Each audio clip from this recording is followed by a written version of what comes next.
So in the next chapter, chapter 3, we're going to be kind of hitting the highlights of how we finally came to understand that this is the sun and the Earth and the other planets all orbit the sun, okay? That's actually what we call the sun-centered model of our local address, I guess you'd say.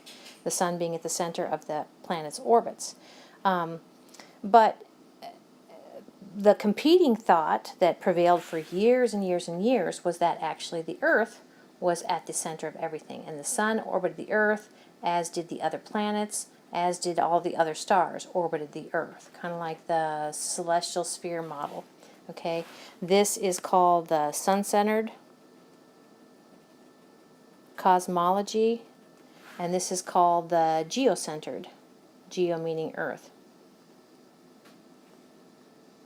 Geocentric is what I've heard it called, cosmology or model, okay? So of course we all know now that actually the Earth and the planets orbit the sun. The problem with the Earth orbiting the sun is that if this is January, okay, this could be like, would it be July, 6 months later? June. Help me out here, July, okay? July. The Earth literally would be located 6 months apart at 2 different locations.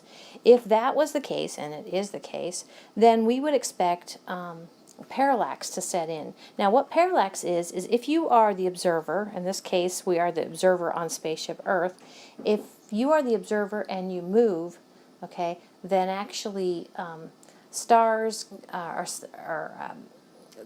objects that are especially close to you actually change their relative location to each other. A good example of seeing parallax is if you hold your finger in front of your nose and blink one eye closed and the other eye closed, one eye closed and the other eye closed, and then you look at your finger against the background. It looks like your finger is jumping. Okay, that is parallax, and that is what we would have thought early on that people thought they would see if actually the Earth was orbiting the sun. So here is what I'm trying to explain. Okay, so parallax, and actually we do see parallax for relatively nearby stars.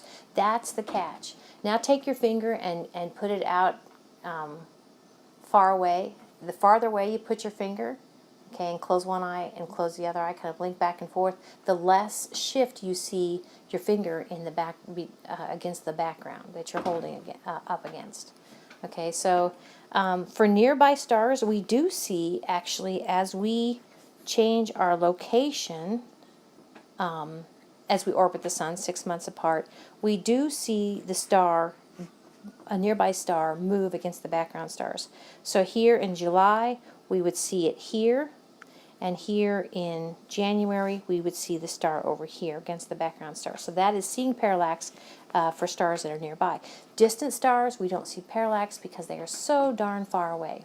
And so that was kind of part, the distance to stars was important.